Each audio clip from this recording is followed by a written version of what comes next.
If you've been to the theater district lately, or if you caught the Tony Awards last weekend, you would most certainly know about a musical that has taken Broadway by storm. That musical is Dear Evan Hansen. Both deeply personal and profoundly contemporary, Dear Evan Hansen tells the story of a shy and anxious boy who just wants to fit in. This 6-time Tony Award-winning musical is about life and the way we choose to live it. Time magazine describes it as a heart-scorching musical about the struggle to connect, and an old-school interactive experience in which you show up and sit very closely to whomever you came with. Ben Platt is the star of Dear Evan Hansen. At only 23 years of age, he is immensely talented and fiercely proud of his Jewish upbringing and identity. In a recent interview, Ben described his childhood as, not surprisingly, extremely musical. From a young age, he would gather his friends and family members to participate in homemade musical productions. And in one such production, he included a wedding scene, despite his house being void of any and all wedding props or clothing. He did not let this deter him, though. Instead, he made a hasty directorial choice to incorporate his father's Talit, his prayer shawl, to act as a sacred symbol of such a covenant.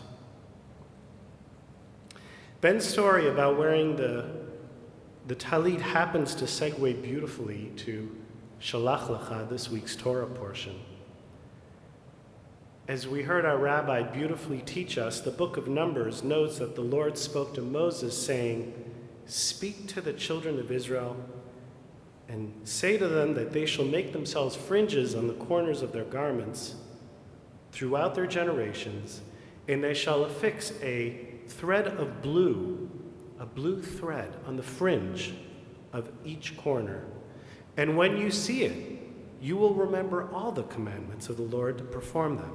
I am the Lord your God who took you out of the land of Egypt to be your God. I am Adonai your God." What this means is that the prayer fringes, or tzitzit as many of us refer to them, are the one article of clothing, interestingly, that we are commanded to wear. Even our kippah, or our head covering, is only a custom, not a commandment. In fact, it's interesting to note that this is one of very few commandments for which a reason is given. For our ancestors, the prayer shawl acted as a visible symbol of Jewish identity. Not hanging a mezuzah, not wearing a kippah, not wearing a Star of David. For our ancestors, the prayer shawl acted as a visible piece of Jewish identity. Rabbi Harry Rosenfeld reminds us that some of the earliest members of the Reformed Jewish movement in both Europe and the United States rejected the need for visible or identifying signs of being Jewish. According to David Phillipson in his book, The Reform Movement in Judaism, in 1845, a number of rabbis offered suggestions for reformations of the synagogue service. Among them was the end of the wearing of talit. This was echoed 40 years later in the Pittsburgh Platform, a pivotal 1885 document that called for Jews to adopt a modern approach to the practice of our faith. Interestingly, today, more than 130 years later, some Reformed Jews still wear the talit. And this begs the question, why? What changed their minds? Why the change in recent history? The simple answer is that there isn't just one answer. The answers vary from person to person. David Walensky, editor of California's jweekly.com, recently blogged about being Reform and wearing tzitzit. He wrote, "I often say things without considering how they will impact the people around me. To that end, I think that on my best days, tzitzit keep the mitzvot about how to construct interpersonal relationships in the front of my mind." For me, part of wearing a talit lies in childhood nostalgia. I vividly recall sitting next to my father when I was younger at my synagogue in Nova Scotia. I have a visceral memory, almost a feeling, of the way he would drape his prayer shawl around me as if it were an extension of his warm embrace. It felt like a spiritual snuggle. For me, that moment offered a reminder that I was part of the fabric of a community that embraced my family, and I was also the son of a father who unconditionally loved me. As a student of Torah, I started to learn more about the symbolism of the prayer shawl. As you know, there is no shortage of meaningful symbolism in our tradition. The strands of the prayer shawl have 8 strings and 5 knots. When added together, this equals 13, conveniently the numeric value of the word echad, oneness. So when we look upon these fringes, we are reminded of the unity of God and all that is sacred. In weaving, the weft is the term of the thread which is drawn through, inserted over and under the lengthwise warp that are held in tension to create a cloth. Every fabric has a warp and a weft, including the concept of social fabric. It is a metaphor for how well community members interact among themselves. If you consider all the individual members as threads, the social fabric is made by having those members interact, thus weaving the threads together. The more positively we interact, the stronger the fabric is. The looser the weave, the weaker the fabric, and the more likely it is to tear during challenging times. Wearing a talit is clearly a ritual that resonates with me. It may not resonate with you. But my hope in sharing today's teaching is that you might research, explore, and adopt rituals that do resonate with you. Some may be Jewish, some may not be, and that's okay. The gift of Reform Judaism is the ability to choose which commandments, which elements of Judaism, which rituals are meaningful to you. Famed cellist Pablo Casals had the following to say about his morning ritual. He writes, "For the past 8 years, I have started each day in the same manner. It's not a mechanical routine, but something essential to my daily life. I go to the piano and I play 2 preludes and fugues of Bach." Notice it wasn't the cello, it was the piano. Interesting. He writes, "I cannot think of doing otherwise. It is a sort of benediction on my house. But that is not its only meaning for me. It is a rediscovery of the world of which I have the joy of being a part. It fills me with the awareness and the wonder of life, with a feeling of the incredible marvel of being a human being. The music is never the same for me, never. Each day is something new, fantastic, and unbelievable." So I challenge you to examine what the rituals are that speak to you.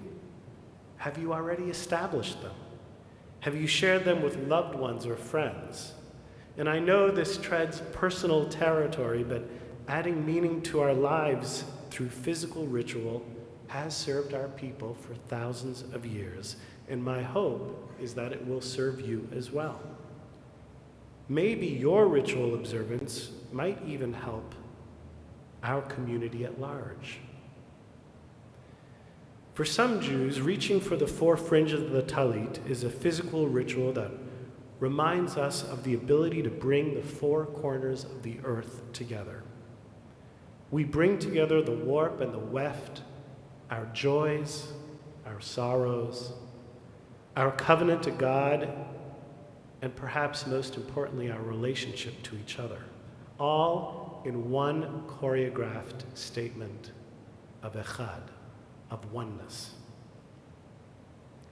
Rabbi Abraham Joshua Heschel said that the purpose of ritual objects in Judaism is to be excited about performing a mitzvah, and in turn, we create oneness in the world.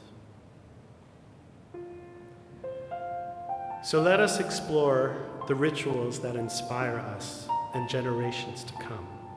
Let us, through our just and our compassionate actions, bring the four corners of the earth together. Let us inspire the next child who puts on a play in his parents' home to look to our tradition as a source of sacred covenant. The psalmist writes, Hine matov u'manayim, shevet achim gam yachad. How good and pleasant it is for brothers and sisters to dwell together as one. May the psalmist's words and this melody be a benediction on our sacred house, on our home. Amen.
And there are those who come to us. And there are those who know their dream. And those who dream to know.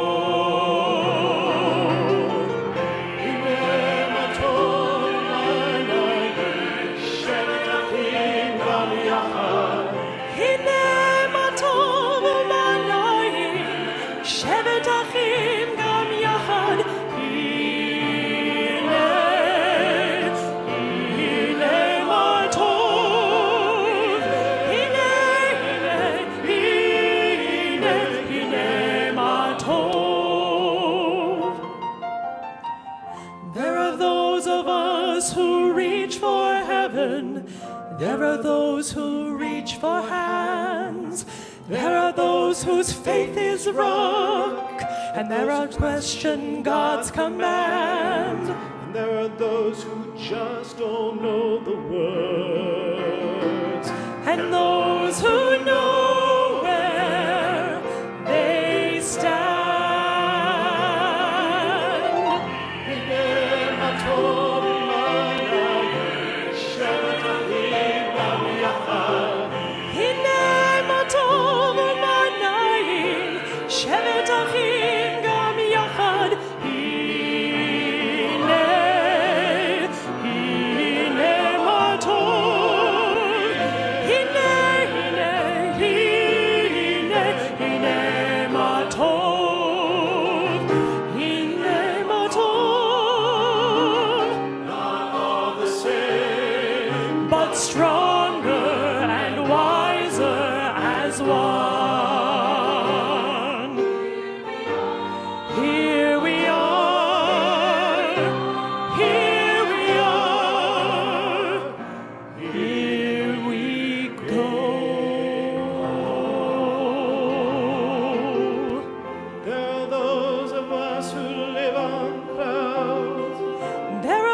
67.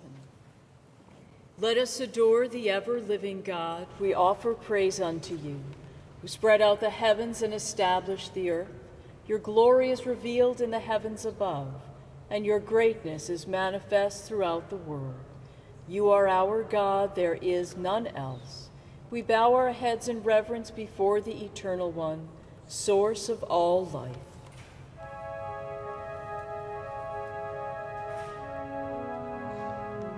ואנחנו קוראים ומשתחווים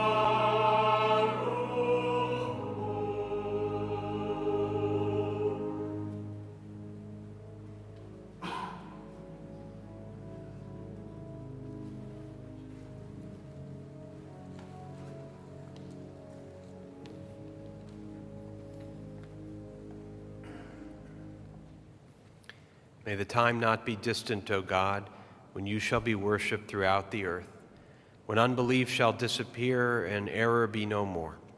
Fervently we pray that the day may come when all people shall be guided by your teachings. Corruption and evil shall give way to purity and goodness. Superstition shall no longer enslave the mind, nor idolatry blind the eye. Then all who dwell on earth shall know that to you alone every knee shall bend and every voice give praise. May all created in your image recognize that we are brothers and sisters, so that one in spirit and one in harmony we may be forever united before you. Then shall your reign be established on earth, and the word of your ancient prophet be fulfilled. The eternal God will reign forever and ever.